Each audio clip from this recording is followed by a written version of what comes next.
to the History Slam podcast from ActiveHistory.ca. Here's your host, Sean Graham. Thank you, Adam. Welcome to the History Slam, everybody. I am Sean Graham, coming at you today nearly live from Ottawa, Ontario. A very special show today as we kick off our fall season. We've been off for the summer, and we're coming back with a great show with someone who has taken the Canadian history world by storm. Joining us live from Vancouver, it's Andrea Eidinger, the the curator,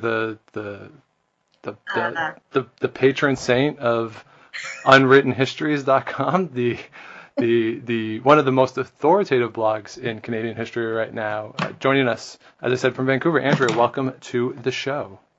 Thanks so much for having me. It's really awesome. So I really like what you've done with the Unwritten Histories blog. And for anyone who's listening to this who doesn't know what that is, which I think will be a small number of people, I think we have a big overlap in our audiences. You essentially, you write blog posts and you have guest blog posts come in, people writing about different things going on, but you also curate the weekly wrap-up in Canadian history, what's been going on, what's been published, and then you have your best articles published in Canadian history each month on the blog. And the blog, from what I can tell, has really been blowing up, and that's my perception from afar. And is that the reality of what's been going on? Oh yeah, it's amazing. I didn't think anyone would read it when I started. So the attention's been really quite amazing, and I'm overwhelmed by the response to the blog. It's been really, really wonderful. So where did the idea come from? Because this is truly something that was missing in the market, I think.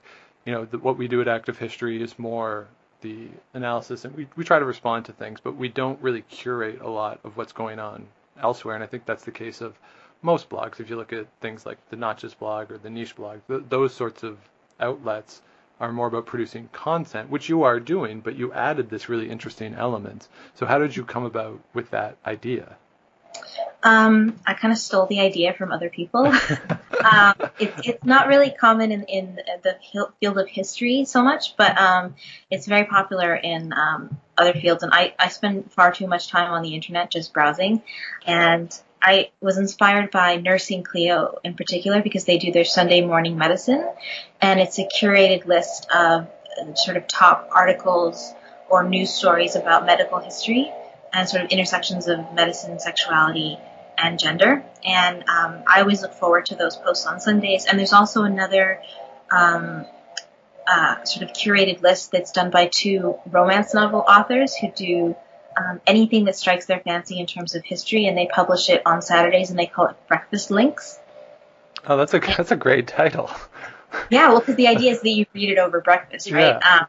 So it was, I just love them because it makes it a lot easier to sort of find new blogs that I would want to follow, but also to sort of keep up on what's going on elsewhere. And I felt that there was a real need for that in the field of Canadian history because there's just so much amazing stuff, but most people don't know about it or it's hard to find. And I thought that, why not? If I have all of these resources and I had a list of Canadian history blogs that I was following, if I already have all of those resources in place, then why wouldn't I make a list to help other people? Yeah, that's a very fair point. Like, yeah, why wouldn't you do that? I think the argument why you wouldn't do that is that it seems like an incredible amount of work to do it. I would say that's the reason not to do it. So your weekly roundup of Canadian history, how long would you say that takes? It depends. Certain seasons are busier than others. So in the summer, it would take me maybe like an evening to do, but during the year, it's more like a full day. Wow. But I have most of it automated at this point. So like I have a number of different apps set up that track things for me. Okay. Sort of consolidating all of the blog feeds into one place. And I have another app that's really cool called Nuzzle that actually tracks the most shared articles on your Twitter feed, which is really good for keeping track of like what's going viral. It's been really helpful for the Sir John and MacDonald debates right now. Right, yeah, yeah. And I have Google Alerts set up on a number of different subjects. And yeah, so I mean, it is a lot of work, but a lot of it's made easier because of some really cool programs that other people made. So the Sir John A. Macdonald stuff is really interesting because there's a lot of stuff now being written as the Ontario Teachers Federation put forward this motion to try and get rid of all schools named after John A. Macdonald and have him renamed because of his obviously very contested legacy with Indigenous peoples. So let's say someone like a contested figure in her own right, Margaret Wente, writes an article, and I don't know if she has, but I assume at some point she will address this issue if she hasn't already. Is that the sort of piece that you would include then in your roundup, or are you looking more at things done by historians? I try to balance it. I'm mostly concerned with what historians are saying. I usually describe it as an informed opinion rather than just somebody who considers themselves to be a public intellectual and considers their opinions to be important. I usually include links from sort of more prominent authors simply out of the desire to be inclusive and more fair and balanced. Right. But I am usually very reluctant to put anything by Margaret Wente into a roundup because it's I have a great deal of many problems with her approach to history. Let's just put it that way. No, I think that's fair, but I think it even speaks to a larger issue that I have with the idea of a columnist in 2017, where you have someone who is expected to write about whatever comes up, whatever the issue of the day is, when they don't necessarily have background in that. Like it seems like, and even like cable news works on this too. Like I don't know how I don't know why people think that Tucker Carlson, Sean Hannity, or Rachel Maddow can be experts in every aspect of the world. It doesn't make any sense to me. And yet they go on these long, flowing breakdowns of what has happened that day with little to no support for what they're saying oftentimes, I find. And that sort of is a columnist idea. So including any of that stuff in a roundup of Canadian history, I could see that being a tough navigation point for you in terms of making sure that you're addressing what is happening as people discuss history, but also making sure that it is informed. Yes, because I think that there are a lot of people, like I said, with opinions who are writing columns or editorials, and a lot of them are based on very flawed premises, and I am unwilling to help propagate arguments that are based on very problematic assumptions or based on sort of racist ideologies or on a celebration of settler colonialism. But because I'm also trying to reach not just people in academia who tend to be on the left, but people who are more interested in history generally, it's a tough call. There's a lot of times where I solicit opinions from friends. I'm like, should this go in the roundup? I'm not sure. I really hate it, but I feel like I should put it in anyways. Right, yeah. So my solution is usually just to put a caveat that I include this for the sake of completeness, but I fundamentally disagree. And I think that's probably the way to go, because it's relevant to historians what people are writing about history, even if they're not historians, especially if they have a prominent platform. Yes, everyone thinks history is so easy to do that you don't need actual training. That's true. Anyone can just do it. This is something that has bothered me for a long time, and I have it in writing from before I finished my PhD, so I feel as though I'm comfortable maintaining this since I have the PhD. But like, med students aren't doctors, law students aren't lawyers. Why do we call history students historians? This is something I've never understood. And it for some reason it bothered me when I was a student. It doesn't bother me as much anymore because I don't hear students running around calling them historians as much as I did when I was a student. But for some reason it always irked me, as it sort of took away a bit from what the discipline was. That it takes work, and you have to learn about the discipline and how to be a historian. You can't just read a book or go see Hamilton and say, hey, I'm a historian now. What are you talking about? That is the best way to learn about history, isn't it? Well, apparently Hamilton is highly overrated from what I've heard. I have seen it. My sister-in-law saw it live with Lin-Manuel Miranda, and I'm very jealous of her. But right. Yeah. Well, a very high authority who currently resides in Washington, of course, said it was highly overrated, and we all know that what he says is 100% accurate all the time. So, of course, clearly, it's highly overrated. So the other thing that you do is the top 5 articles, academic, scholarly articles each month in Canadian history. And this is something that has always boggled my mind, because as a student, I always thought, who can read all this stuff? and even now, I wonder who can read all this stuff. And then here you are, clearly curating a list, which by definition means you have excluded articles that you have also read. So how do you manage to do that and read all these scholarly articles, especially in a diverse area? Like, you're not just reading in your specialty, you're reading diverse across the lines of Canadian history. How do you manage to do that? Well, I think part of the premise for being a professor is that it doesn't matter what sort of field of history that you specialize in. You're sort of qualified to make broad judgment, no matter what subject your students are writing papers on. Like my particular field is post-war Canadian history, but I've been teaching pre and post-Confed courses for years, and I have the training to be able to evaluate on a pretty basic level, because good history is good history regardless of what particular subject is being covered. Yep. And I think it's pretty clear, or I've tried to make it clear on the blog, that I am not an authoritative opinion on every single subfield of Canadian history. I'm merely approaching these in terms of what did I find the most useful, or what did I enjoy reading the most.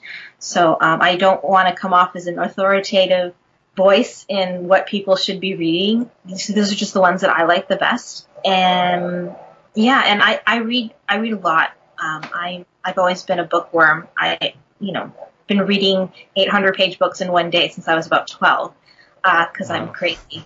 So that's a lot. Like, that's a lot of words. It is, but I've been doing it for so long. I don't think I can read at a normal speed if I tried. But I'm very curious, and I always want to know what's happening. So I think that's why I read so much and so widely.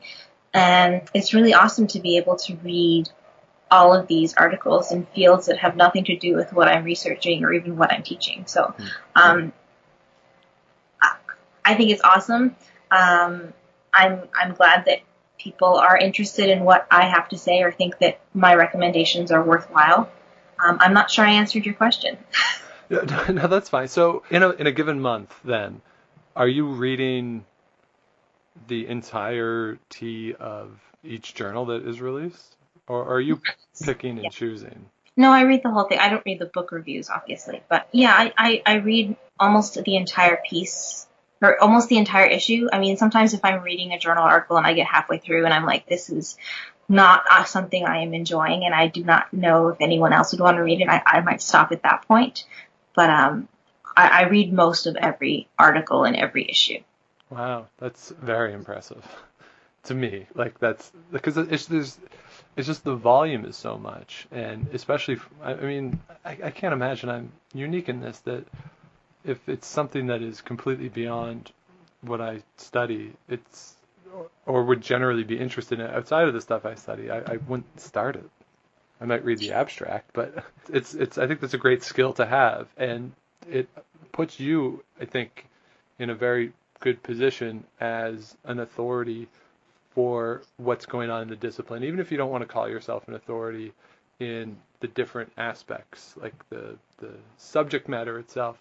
I think, from what I can tell, you're probably the leading authority on at least the historiography of Canada and Canadian historians over the past couple of years. I'm probably the most up to date, at least. Right, and I think that's there's that's a very important thing. Well, I think under ideal circumstances we would all be doing something like this, but and I think back, in the olden days, back when there was maybe 3 journals or something, and professors didn't teach nearly as much as they do now, it was possible to be on top of the historiography like this, but most of us don't have the luxury of being able to read to this extent. I mean, I could go and talk about the pressures that tenure track and tenure professors are facing with the sort of changes in the discipline, and how much more service is required from them means that there's less time to do reading, and sessionals. Don't even get me started about how little time you have to catch up on the latest historiography. So the fact that I can do it seems that, again, it's something that I can contribute, and I'm happy to do it.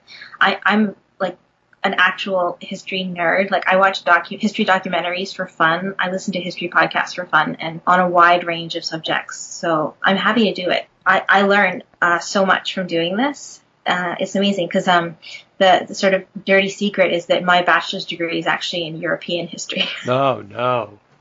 I know, right? No.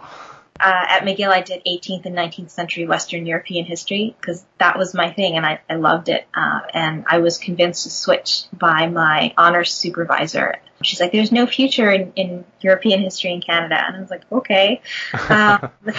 So I went into grad school with a pretty basic still understanding of Canadian history. So, and then even going back before that, I wanted to be an archaeologist when I was a little girl. So I was fascinated by Egypt and Greece and Rome. So I've always read widely, and I see so many connections between all of these different fields, and I feel like there's so much that we all have to learn from each other, and it's a shame that the constraints of our profession force us to read very narrowly for the most part. And do you think that's a product of, I mean, you're in a sessional position. I've been doing sessional stuff for the past year as well.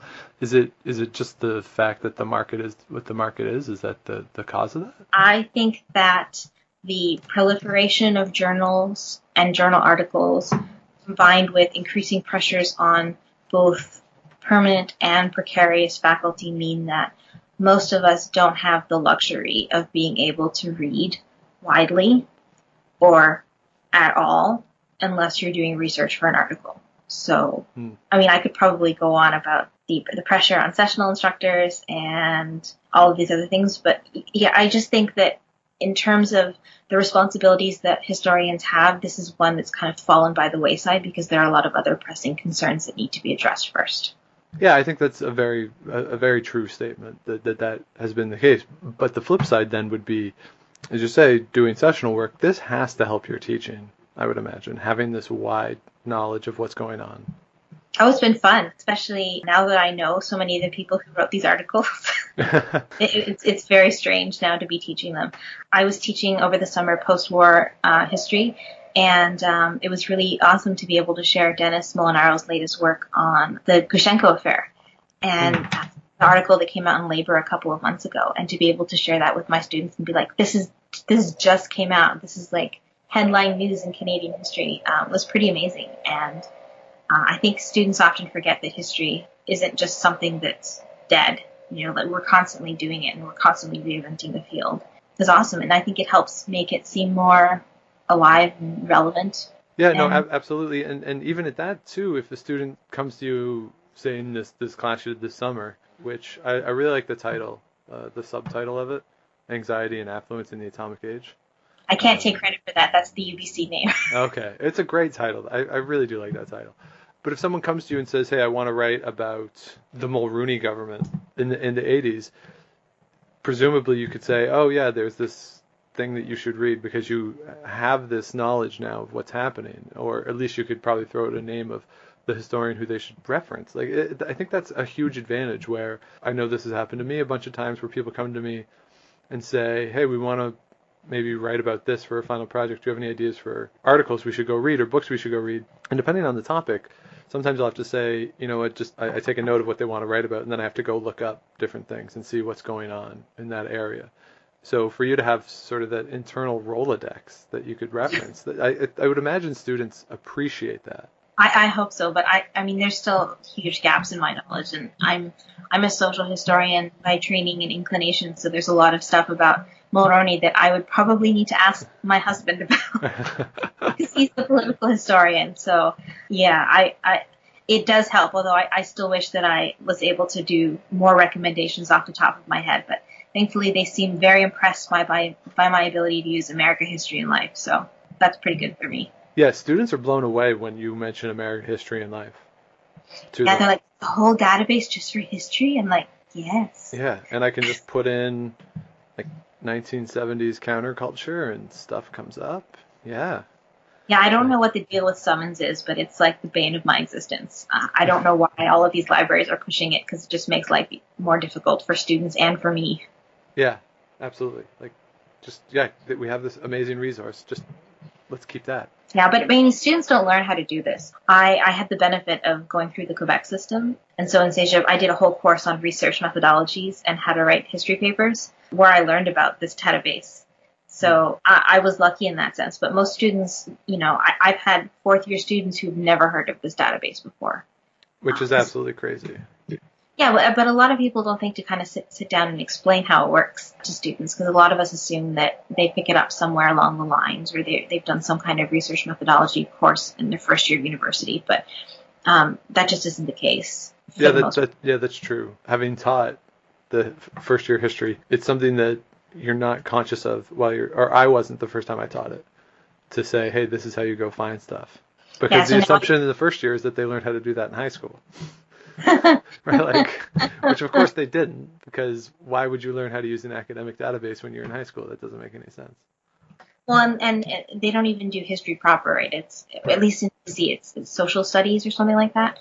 So, I mean, and I don't want to rag on high school teachers, because I do not envy their job. No. But it's a lot of work. So I've just ended up doing a 3-hour workshop in all of my first year classes on how to write history papers. So it makes it easier on me when it comes to marking. And that's the thing, right? Like if you teach them how to write better papers, they'll write better papers. Their grades will be higher. You don't have to spend as much time grading, because it takes more time to grade a bad paper than a good paper. It's a win-win. Yeah, and it's fun. I mean, I get excited about how awesome footnotes can be sometimes, because a beautifully formatted footnote is a thing of beauty. There's nothing better than it. There really isn't. I tell my students all the time that there's definitely a correlation between how well the footnotes are and the grade of the paper. I tell them the M&M story, the brown M&M story. Do you know about that? No, I don't know that story. I think it was Van Halen, but don't quote me on that one. Big rock band. They were performing in the States somewhere, and the stage that they were working on was sort of very highly technical and required following detailed instructions in order to set it up safely. And they were performing, and it collapsed. And so since then, they put into their contract or rider that they want to have a bowl of M&Ms with all of the brown ones taken out behind stage before they go on. And the idea is that if they can go into the green room and see that bowl, then they know that someone has read that contract thoroughly enough that they can be confident that the stage is put up properly. That's a really good idea. That really is the Rockstar equivalent of Footnotes. It is. I mean, it's the canary in the coal mine. Also, It makes it sound way cooler because, I know about a band that's a semi-famous, mostly famous. I think pretty famous. Yeah, well, it gives me that street cred. Yeah, I mean, it might not be famous with your students now. I don't know. But I think a famous band. You also, a couple minutes ago, you mentioned your husband, Lee Blanding, who has been on this show before. And before we recorded, you mentioned that he is the copy editor of Unwritten Histories, but wants absolutely no credit for that. So I'm just going to say that he is the copy editor of Unwritten Histories and leave that as it is. I'm going to be in so much trouble. Well, I said it, so it's really, I mean, if he wants to complain, that's fine. But he's been on the show before. He was on the Celebrating Canada Part 2 episode that we did at the Museum of History a couple years ago. He was included in that episode, so I feel comfortable saying that. So beyond the collecting of different articles for both the weekly and the monthly wrap-ups, you also have been writing different things for the blog. You did your What to Expect at Congress. You did that in 2016. You did it again this year. You've had some guest posts. We talked about before we started recording the one you did that you had written about the new Canada Hall at the Museum of History.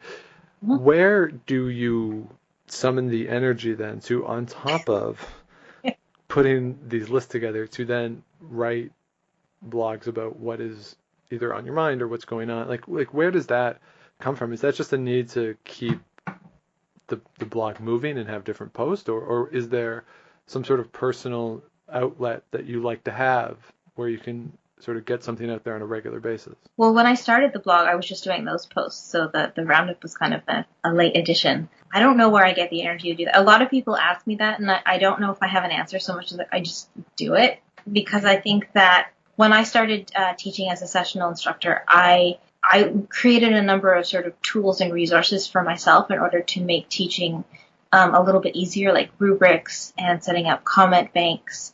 And I had a list of the best websites to go to in terms of finding primary sources to create group activities around. And I just felt like, why not share this with other people? If I've already done all the work and I know where all of this stuff is, it's not that difficult to put it together. And I've been writing long enough. I mean, when you're a sessional instructor, right, you have to be able to put out lectures on a regular basis and make them sound internally coherent, or at least that's the goal. So I don't see it as very different than that. I mean, it's the same amount of work, the same type of work. It's just a different format. But the difference, I think, is with a written post versus a lecture that people can read it and then they can be a lot more thorough in trying to break it down. A lecture, and this happens to all of us, if you misstate something and someone says, hey, I don't think that's right. Like, oh, wait, what? Oh, yeah, right, thank you. And you just correct it sort of easily and it's not a big deal. But there's something different with the internet where you put something out there and it's up and then it's up for a long time. Lectures, there's that ephemeral beauty of lectures that it just goes away. So if you have a bad lecture, it's just gone. Whereas these things are here. So there's a difference, I think, that's important to distinguish the two, that I think it has to be a little different in the approach and putting it together, does it not? I guess it doesn't feel that different from me, just because I don't know if I have a good answer to that one. It's just, I just do it. Okay, no, that's fine. I think that there's just a lot of stuff that I want to talk about and a lot of resources that I want to share, and that makes it easy for me. It's also gotten to the point where I regularly put out about 5,000 words per week. So, I mean, it's not really, I mean, writing isn't the hard part. The hard part is doing the background research for some of these posts at this point. And like I said, I have a wonderful copy editor who makes sure I don't sound like a complete idiot half the time, because I am very prone to typos. Right. Which is not an issue for lectures. No, it isn't. Again, a beautiful part about lectures. And in a lecture, you don't even have to write a full sentence in the lecture notes. Like, at least I don't write full sentences usually, no. Which is something you can't do in a blog post. But even 5,000 words, it's still a lot. I mean, if you look at what we do at Active History, I would say the average post is generally speaking, I mean, there's obviously exceptions, but generally in the 7 to 1,000 word range. So on an average week, our site is putting out around 5,000 words, right? And that's usually with 5 different authors. Yep. So the way you sort of shrug that off is like, oh, it's only about 5,000 words. That's still a lot of words to be writing, in addition to all the reading and then the teaching and everything else. Like, it's still a significant contribution. Well, when I started it, I wasn't teaching, right? So I had all the time in the world to do this. It's a bit more challenging now that I'm teaching again. But I've always been a mystery as far as my ability to do a great deal of work. When I went through undergrad, I did 5 courses a semester, and I worked part-time. Wow. And when I did when I was in grad school, like, I did 2 courses a semester, and I did work as a TA and as an RA. And I'm pretty sure my supervisor is convinced I'm not really human because of my ability to work really quickly. But it's just my brain goes fast. So it's mostly a matter of my fingers being able to keep up with that when I'm typing. Well, then in that respect, does the blog help? Because if you're always working fast, there's this instant release, instant gratification, however you want to call it, of getting something out there versus working fast on a peer-reviewed article that you might not see for 2 years. I guess so. I just don't see it as personal gratification so much. It's just, I like helping people. Maybe it's just me as a teacher. Like, when I was a kid, I didn't play mom and baby. I played teacher because I'm a dork like that. And I like sharing information, and I like helping other people. So it's it's great to be able to provide a resource for that, and I think that's more gratifying for me than really anything else. And yeah, I feel really passionate about what I do, so I mean that makes the writing easy for me, I guess. When you're excited, and I always tell this to students too, pick a topic to write about that you're interested in, because if you're completely disinterested, that comes out in the writing, and it's never any good. And I can think of stuff I've written too that has been published and not published that it wasn't good because I didn't really have a stake in the issue. I was just sort of writing about it because I was told to write about it. So that is a factor. I'm going through as we're talking some of the most popular posts as identified by you on the site. That list is out of date. It does seem that most of the ones I'm clicking on are from last year, the most recent. The more up-to-date one was in my birthday post from March. So okay, but some of these are pretty interesting. You have I like Why Do We Celebrate Thanksgiving in Canada? I think that's a really good idea for a post. I also like the Historian's Guide to Twitter, which I have sent people to in the past, students of mine, as to how to use Twitter. The CHA guide, I read the 2017 one before Congress this year. Even though I wasn't going, I still read it as to how I should act at the Congress I'm not going to. But I also stumbled upon here. I love this infograph of what to call your professor. That was my sense of humor getting the best of me. That is so funny. So I would encourage anyone to go look at this, but essentially it's what should I call my professor? And then it's sort of a mind puzzle, what is it, like a mind maze, or what are those things called? Yeah. That takes you as to what you should call them. It's really quite good. I just got tired of being called Mrs. Eidinger. Do you get that a lot from the students? Yes. Oh. It might be the institutions where I've been teaching, which tend to be more learning colleges than universities until relatively recently. But these students are, and since it's a first-year class, most of these students have been trained to refer to their female instructors as Ms. or Miss, usually Miss. Or if not, they've been taught to refer to sort of older females who are in positions of authority as Mrs. So that tends to be what I get. And I tell people over and over again, just call me Andrea. It's just easier for everybody. But, we've been drilling rules of manners into students for long enough. But yeah, mostly I get called at least once a semester Mrs. Eidinger, or I see that on a paper submission, and I kind of like, my mother doesn't even go by Mrs. Eidinger. yeah, that's a sort of a cringeworthy one. I kind of like it. I've had students, as I've been teaching more and more international students, like in courses specifically for international people, including when I taught overseas last summer, a lot of the students I find are just come up and say, "Hey, Professor Sean," which I kind of like. It makes me sound like a character in a 90s sitcom, I think, which kind of works for me. But yeah, Mrs. Eidinger is, that's sort of a cringeworthy one. So I don't think I've ever gotten Professor Andrea. No? It sounds weird. Yeah, maybe, it doesn't flow. Maybe it really works better with a one-syllable name. Maybe, yeah. If you're coming off that three-syllable word, you can just, maybe it's just the rolls off the tongue better with a one-syllable. And a one-syllable name that doesn't have a hard sound in it. Well, I think Sean could also be a last name, so it sounds a little bit smoother, but Andrea is emphatically a first name. Yes, very much so. Very much so. Yeah, so mostly I just get Professor Eidinger, Dr. Eidinger, usually mispronounced, but, I appreciate the effort. Right, yeah, at least they're trying. Yes, although it's always fun to see the spelling mistakes on essay submissions.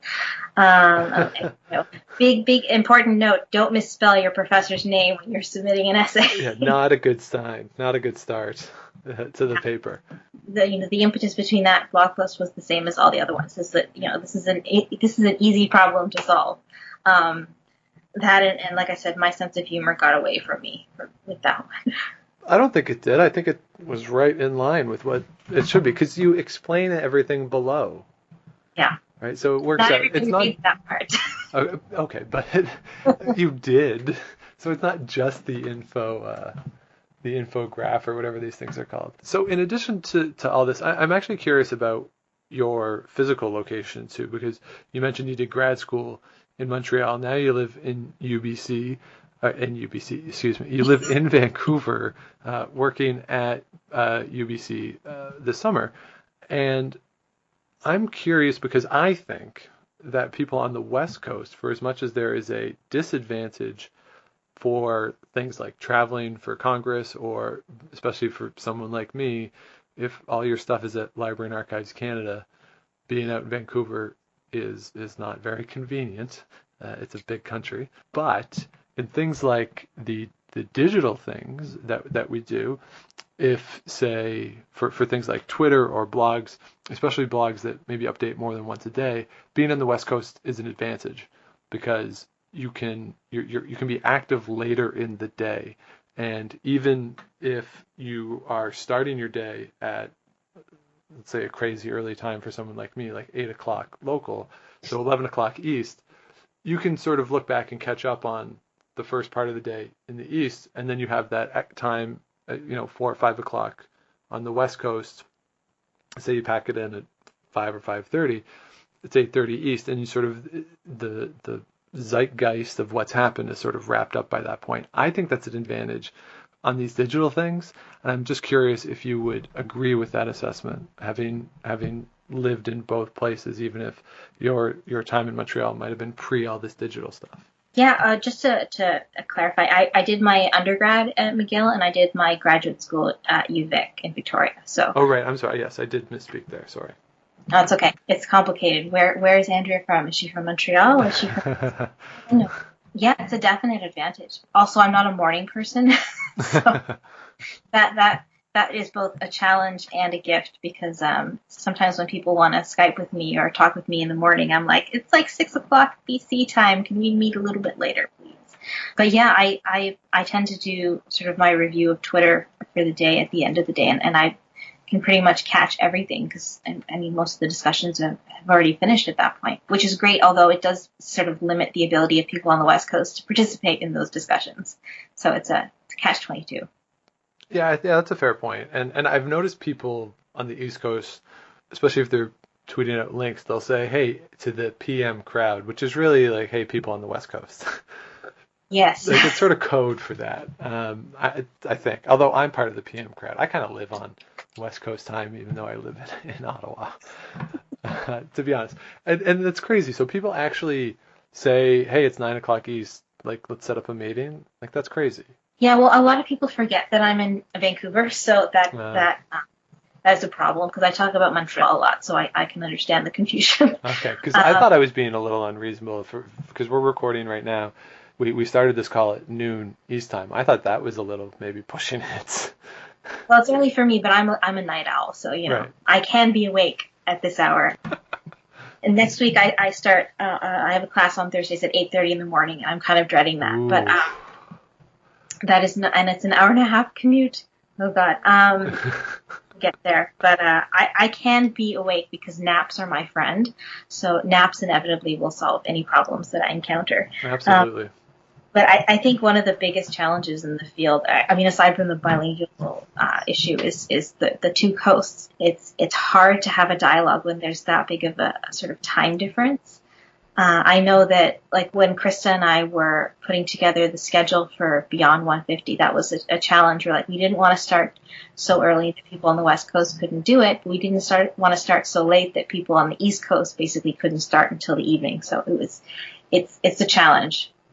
And think about those poor people at Memorial, like, oh God, 4.5 hour difference between you and them. Like it's true. It does make it hard to have any sort of back and forth in a way that makes, that is productive and ongoing. It almost turns into like I do this Monday, you do this Tuesday, then I respond Wednesday sort of thing. It does make it hard for as not a big obstacle as you might think it is. It can be pretty problematic. Especially since, like, normal people end their business day at 4:30, which in my world is like 1:30 in the afternoon. So it's like, right. I'm barely awake and can respond. So most of the time, yeah, it does delay things. And I think a lot of people also tend to forget about us on the West Coast, because a lot of historians are located in central Canada, in Ontario, and to a lesser extent Quebec. So, well, yeah, I mean, that's just, I mean, that's a product of where the schools are, and yes. sort of the way the population works in this country, and where people have settled over time.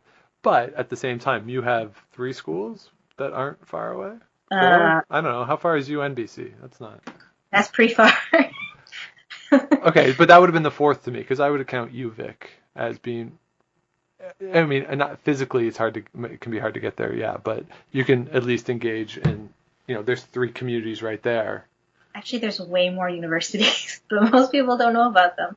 There's VIU, Vancouver Island University, and Oh, yes, yeah, Katie, our good friend Katie Rollwagon, got a job there. Yes, I did forget about Vancouver Island. And there's Royal Roads University. There's University of the Fraser Valley, which is out in Abbotsford. I have worked at Kwantlen University. There's Langara College. There's a whole bunch of little ones all over here, because BC has a different system. So there are a whole bunch of teaching universities that are around here as well. So okay. Most people, when they think about BC, just think about UBC, SFU, and UVic, but there are quite a few over here. Well, yeah, and look at me showing my Ontario bias right there. So have you found a difference between West Coast historians and East Coast historians having? Oh, totally. Yeah. There's a huge difference. It was a really big culture shock when I moved out here. In every aspect? In every way. I'm still, you can take the girl out of Montreal, but you can't take the Montreal out of the girl. So it's still, sometimes I confuse people, and people confuse me because they say things and I have no idea what they're talking about, even though I've lived in BC for 10 years. But I think that there's just different types of history that people do out here as opposed to what they do in other parts of the country. And this has just come out mostly through discussions with historians on other sides, of the country, or in different parts, different provinces. Each province seems to have, particular areas that it focuses on. And yeah, I've only really taught at universities in BC, though, so I don't know if I can speak authoritatively on this subject, okay. Having attended McGill out east, and that's the extent of my education, post-secondary education in Canada that's not in BC. Right. Okay. Well, okay. Then I will say that having attended schools and I think 3 different environments, 3 Canadian schools in different environments, Nipissing in Northern Ontario, University of Regina, University of Ottawa, there are huge differences between them. And not necessarily in the content, but yes, in the content, but sort of stylistically and sort of how people approach issues and the framework that you get at different places. And that's why I truly believe that if you're going to get advanced degrees in history, you should get degrees from different places. I truly believe that. Well, I kind of came to UVic by accident, so I'm not sure I can claim to be authoritative on the subject, but I totally agree because the differences are enormous. I was just talking with a friend of mine who is actually the new editorial assistant at Unwritten Histories. Ooh.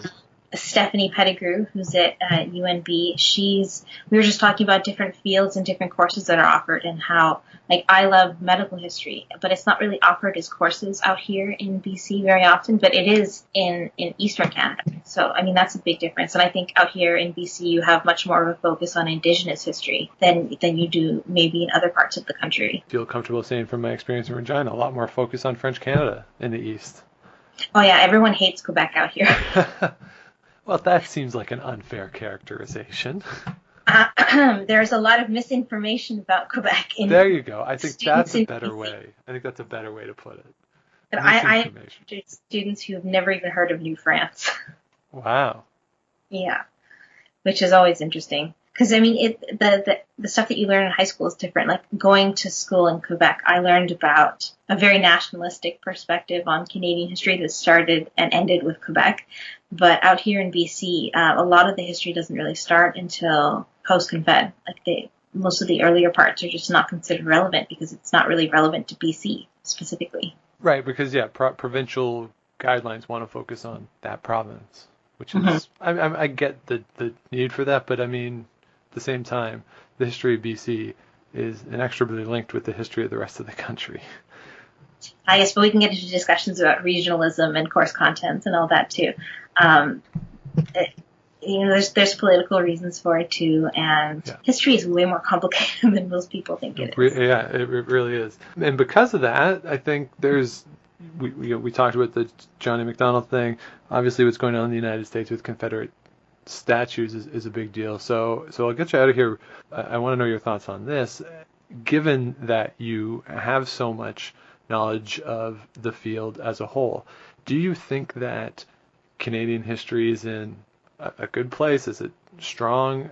Or is there something that needs to change to keep it relevant? Because we've seen across the country enrollments going down, departments offering fewer courses.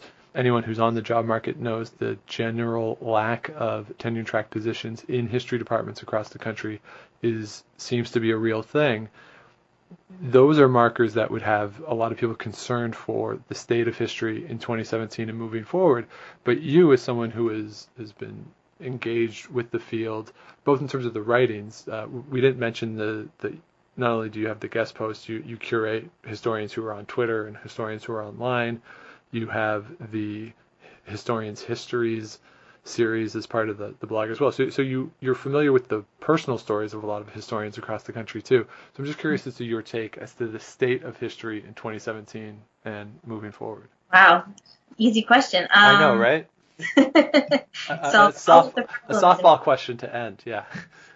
I think that as depressing as it is, there is a bright future. I think the problem with history is not so much the content, but the way that it's taught and the sort of emphasis that a lot of people place on it. I mean, I guess to explain, if you watch TV or if you spend any time on the internet, some of the most popular television shows or podcasts or, what have you, all seem to be history based. Like if you look at the top 10 podcasts on like iTunes, a significant percentage of them deal with history in one shape or form.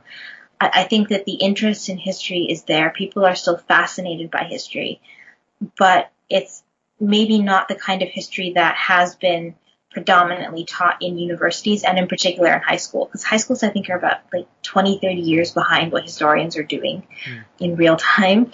So that doesn't help because we're teaching students stuff that's not only outdated in terms of content but outdated in terms of methodologies. And when you show students, I think, the possibilities that history holds or like the stories that it can tell, they're fascinated. I teach a survey, so inevitably I get a lot of people who are there because they have to be, and they think that Canadian history is the most boring thing in the universe. And I can't say that I blame them because it can be, but it can also be absolutely fascinating. And I think when you open your eyes to that, the students' eyes to that, then, it's an amazing transformation. I've had so many students tell me that the courses that I've taught have changed their perspective on the past and the present, that they sort of understand how things work more in terms of today by understanding how things have worked in the past and sort of power dynamics like that. And I see a lot of really amazing, innovative stuff being done on the internet, in particular by a younger generation of historians that is, amazing and inspiring. Like all of the amazing digital projects that I keep seeing and hearing about, are just wonderful. And I think the increasing emphasis on community-based history and history that is in service to the public is also really amazing. I think that the sort of educational system at whatever level hasn't necessarily caught up to that lively discussion, debate perspective as much as it could have, and I think that that's probably part of the problem. I mean, a lot of the course calendars haven't been updated in a decade at least, and they're still sort of taught in a very much more geographic or chronologically based format, whereas most historians today work much more thematically. So I don't know, but I think I feel like we're at a tipping point, and something very interesting that I probably will not be able to predict will happen over the next 5 to 10 years, but I don't think the future for history is quite as dismal as a lot of people think. The job market is a whole separate thing that I'm not even going to get into because that's a whole other kettle of fish. But in terms of the field of history and the field of history in Canada, yeah, I mean, if you look at the roundup, some of that stuff that's going on is just absolutely amazing and fascinating. And, the vibrant discussions that happen are so inspiring.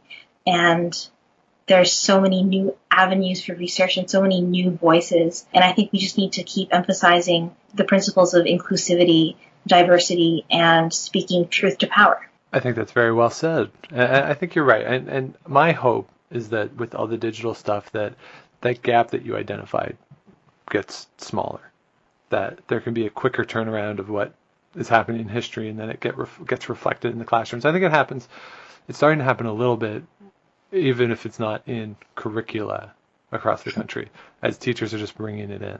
Yeah, but it's depressing, like, because as a social historian, that's how I approach most of my courses, and like I have to keep explaining what it means because most people don't know. They Right. think that history is just the history of, and this is going to make me sound really facetious, but dead white guys, because that's the history that they see represented in terms of the History Channel, which is probably more properly called the World War II and Aliens Channel at this point. And in terms of the history that they see represented on the news, in terms of the sort of talking heads that they see talking about history, is very, very white, male-centric, and sort of more focused on military history, political history. But, I mean, that's just one aspect to it, and there's a lot more stuff that's really amazing. And I can see more and more of it happening. Like, some of my favorite posts are when I get to bug historians to tell me about the cool stuff they're doing in the classrooms, like Mary Ellen Kelm's amazing collaborative syllabus, or I really want to take Janice Thiessen's course on food history because I'm super jealous of her students, and all of the amazing work that's being done on oral history and community-based programs and projects where you actually have students going out and like doing history and doing public history. Like the public history initiatives in some of the Ontario universities are amazing. So yeah, I just hope we close that gap faster. Yeah, hopefully. And I know at least one of the two universities in this town where I currently am are redoing their whole setup for courses over the course of this year and looking to integrate more of those sorts of things. So hopefully it does sort of help in that process. And you're the one who's in part documenting it all. And how that's all happening. So again, the blog, if you're not familiar, Unwritten Histories, it's unwrittenhistories.com, weekly roundup of what's going on in Canadian history, and the monthly top 5 articles in Canadian history. A bunch of great series is on top of that. The Historians Histories one, as I mentioned, and also you have the blog post and guest post, all sorts of stuff there. And we didn't talk about this before, but donate to it. These things can be expensive to run, and they are very time consuming. And there is a way to donate on the site. You can become a patron of the site.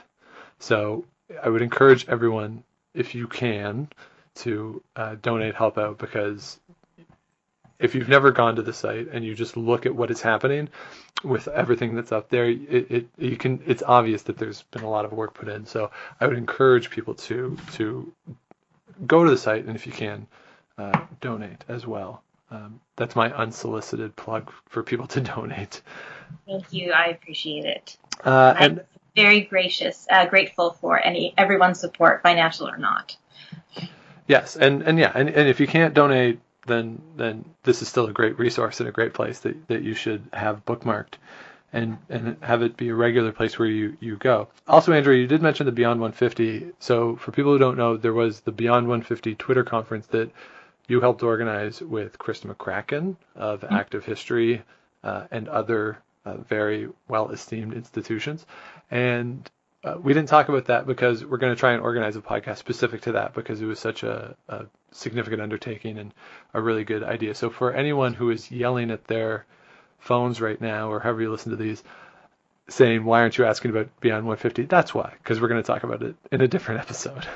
And anyone who didn't know about it or wasn't able to participate, if you go to Unwritten Histories, Andrea has put together some of the best presentations and compiled all those tweets. So all the presentations. All the presentations are up there. So you can go and you can experience the conference, not in real time, but you can still go back and see what it was all about. So we encourage everybody to do that. So again, that's Andrea Eidinger coming at us live from Vancouver. Thanks again for doing this.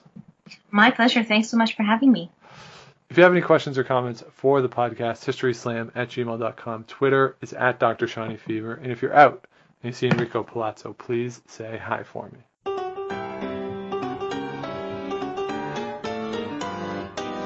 Thanks for listening to the History Slam podcast. Be sure to check out Active History for more features, articles, and be sure to subscribe on iTunes.